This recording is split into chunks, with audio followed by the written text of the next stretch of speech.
হয়েছে আমার ভাই, খুনিদের রক্ষা নাই। কোটা সংস্কার আন্দোলন থেকে ৮ দফা দাবি আদায়ে নতুন নতুন কর্মসূচি দিচ্ছে শিক্ষার্থীরা। এবার সারা দেশে বিক্ষোভ সহ অসহযোগ আন্দোলনের ডাক দিয়েছে ছাত্রছাত্রীরা। শনিবার সারা দেশে বৈষম্য বিরোধী ছাত্র আন্দোলনের ব্যানারে বিক্ষোভ মিছিল করবে শিক্ষার্থীরা।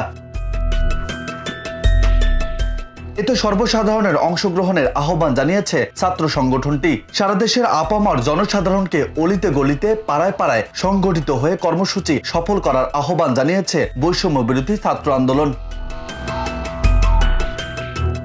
এর আগে গত শুক্রবার গণমিছিলে ডাক দিয়েছিল শিক্ষার্থীরা। সেখানে দলমত নির্বিশেষে সকল মানুষের স্বতঃস্ফূর্ত অংশগ্রহণ দেখা গেছে। তবে এই গণমিছিল ঘিরে দেশের বিভিন্ন স্থানে সংঘাত হয়েছে। কুমিল্লা, সিলেট ও রাজধানীর উত্তরায় ব্যাপক সংঘর্ষ হয়েছে শিক্ষার্থীদের সাথে পুলিশ, ছাত্রলীগ ও আওয়ামী লীগ নেতাকর্মীদের। এতে একজনের মৃত্যুর খবরও মিলেছে। ফলে শিক্ষার্থীদের নতুন কর্মসূচি বিক্ষোভ ঘিরে সংঘাতের আশঙ্কা করছে সাধারণ মানুষ। এদিকে শিক্ষার্থীদের আন্দোলন সহযোগিতার দাবি জানাচ্ছে সুধীজনরা। রাজু আহমেদ, বার্তা 24।